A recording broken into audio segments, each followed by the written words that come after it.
আসসালামু আলাইকুম, কেমন আছেন আপনারা? আজকে আসলে একটা গুড নিউজও আছে এবং ব্যাড নিউজও আছে। ব্যাড নিউজটা প্রথমে বলি। ব্যাড নিউজ হলো গাইস, আমি আজকে আজ আমাদের বাড়ির নিচে একটা বড় একটা আম গাছ আছে। ওই আম গাছে আমি আম পাড়তে গিয়েছিলাম আমার একটা আঙ্কেল এবং আমার বাবার সাথে। তো আম পাড়তে গিয়ে আমি আম গুনছিলাম, তখন পিছন থেকে কি যেন একটা আওয়াজ আসলো। আমি পিছনে তাকিয়েছি, তারপর আমার নাকের মধ্যে এত বড় একটা আম পড়ছে, এত বড়, নাকটা ফুলে গেছে, দেখতে পারবেন আপনারা। অবশ্য অন্ধকারে দেখা যায় না। চলুন গাইস আমগুলো দেখানো যাবে আপনাদেরকে। এই দেখেন, এখানে হলো আমার বাবা আমগুলো গুনছে। দেখুন গাইস,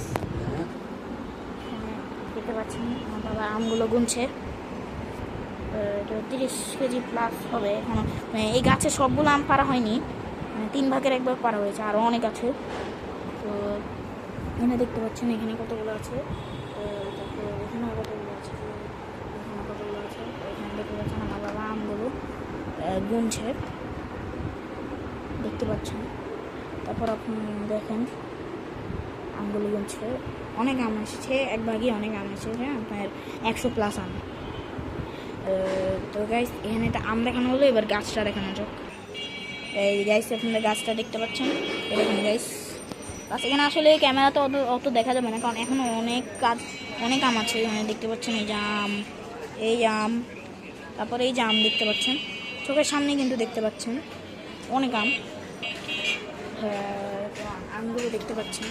তো গাইস, সরি গাইস, হাত লেগেছিল। তো গাইস দেখতে পাচ্ছেন কত সুন্দর করে আপনাদেরকে আম দেখালাম, এবং আমার নাকটাও ফুলে গিয়েছে। এবার দেখতে পাচ্ছেন মনে হয় ভালো করে, নাকটা এদিক দিয়ে কালো হয়ে গিয়েছে হালকা হালকা, অনেক জোরে লেগেছে। তাই আমি প্রথমে ভেবেছিলাম আমার চোখ অন্ধকার হয়ে গেছিলো, প্রথমে মনে করছিলাম যে অজ্ঞান হয়ে গেছি, তাই। তো গাইস ভিডিওটা যদি ভালো লেগে থাকে তাহলে লাইক, সাবস্ক্রাইব, শেয়ার, কমেন্ট করে দেবেন। আসসালামু আলাইকুম ওয়া রাহমাতুল্লাহি ওয়া বারাকাতুহু।